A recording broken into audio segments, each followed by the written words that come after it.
আমার নবী তার মিশনকে বাস্তবায়ন করার জন্য সমস্ত কষ্ট, সমস্ত মুজাহাদা, সমস্ত ত্যাগ তিতিক্ষাকে আমার নবী আলাইহিস সালাতু ওয়াস সালাম উপেক্ষা করে তার দ্বীনের যে মিশন, সেই মিশনকে বাস্তবায়ন করার জন্য আমার নবীর সামনে এগিয়ে গেছেন।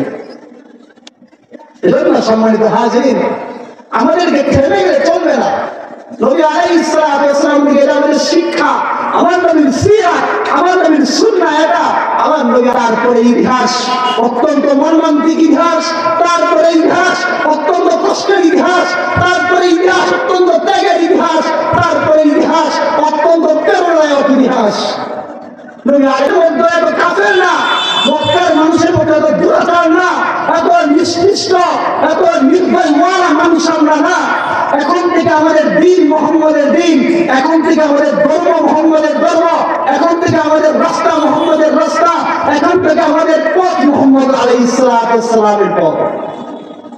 আমার নবী আলাইহিস সালাতু ওয়াস সালাম যখন এই মদিনার 3 গোত্রের সাথে আমার নবী সন্ধি করলেন, সন্ধি করার পর আমার নবী আলাইহিস সালাতু ওয়াস সালাম দেখলেন বনু নজির থেকে কিছু গাদ্দার বিশ্বাসঘাতক তৈরি হচ্ছে, যারা নবী মুহাম্মদকে যে কথা বলে প্রতিশ্রুতি দিয়েছিল সেই প্রতিশ্রুতি যারা লঙ্ঘন করছে। নবী মুহাম্মদকে মদিনায় আসার পর যে কথার প্রতিশ্রুতি যারা দিয়েছিল সেই প্রতিশ্রুতি তারা ভঙ্গ করতেছে। আমার নবী বনু নজিরের সাথে সমস্ত সম্পর্ক আমার নবী ছিন্ন করে দিলেন।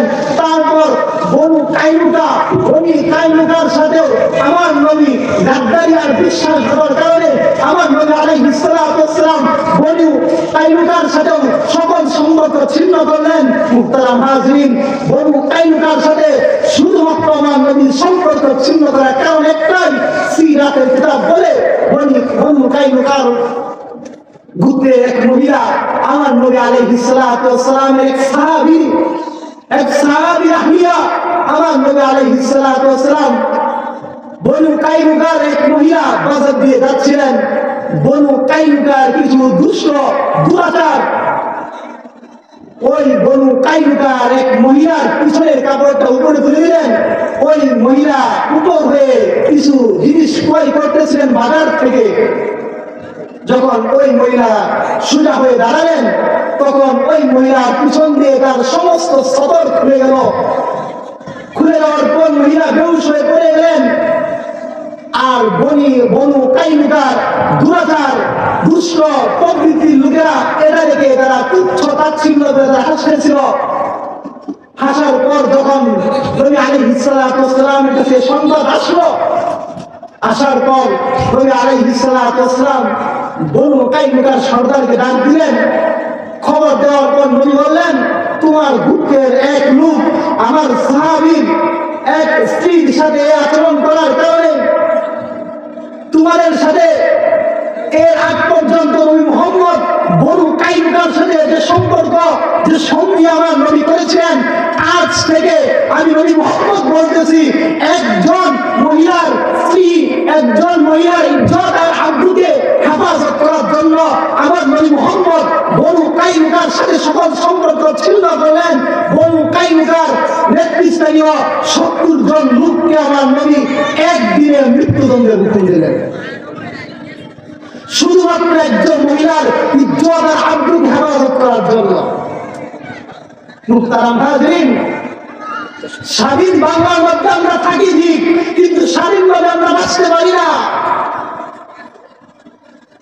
আমার মা আর আমার বোনের ইজ্জতের উপর যখন কারিগরি মন করা হয়, আমার মুসলিম বোনের ইজ্জত নিয়ে যখন ছিনিমিনি করার চেষ্টা করে ওই কাফের ইসকন নামক দুষ্কারীরা, তখন আমার দেশের প্রশাসক তত্ত্ব আসলে, তখন আমার দেশের উপদেষ্টা মন্ডলী, তখন তারা তাদেরকে গ্রেফতারের নামে নানান বাইহানা দ্বারা পাইকারা দ্বারা বাহানা করার চেষ্টা করে। তারা বলে তারা নাকি মদিনা সমাজে বিশ্বাসী, তারা নাকি মদিনার ইসলাম তারা কায়েম করতে চায়। কিন্তু আমার নবী মদিনা ইসলাম কিভাবে কায়েম করেছিলেন 10 বছরের সিরাত দেখেন। আমার নবী বনু কাইনুকার এক মহিলার ইজ্জত আর সম্মানকে হেফাজত করার জন্য আমার নবী বনু কাইনুকার সাথে সকল সম্পর্ক ছিন্ন করলেন। 70 জন সরকারকে একদিনের মধ্যে আমার নবী তাদেরকে মৃত্যুদণ্ডের হুকুম দিলেন।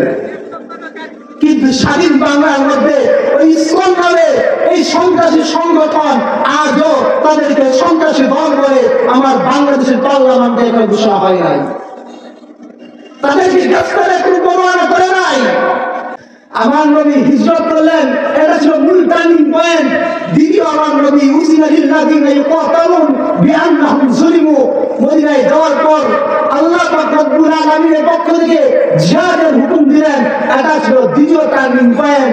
তৃতীয় টার্নিং পয়েন্ট ছিল আমার নবী গাজওয়ে হুদায়বিয়ার সন্ধির মধ্যে আমার নবী যে দূরদর্শিতার প্রমাণ দিয়েছিলেন, এটা ছিল তৃতীয় একটা টার্নিং পয়েন্ট। স্বাধীনতার 54 বছরে আমরা 1971 থেকে 2024 পর্যন্ত আমরা সব কিছু দেখেছি। কখনো অন্যায় হয়েছে, কখনো অত্যাচার হয়েছে, কখনো গুম হয়েছে, কখনো খুন হয়েছে, সব কিছু আমরা হয়েছে। কিন্তু এখন আমরা দেখতে চাই সোনার বাংলা, স্বাধীন বাংলা, এখন আমরা ইসলামের বাংলা দেখতে চাই।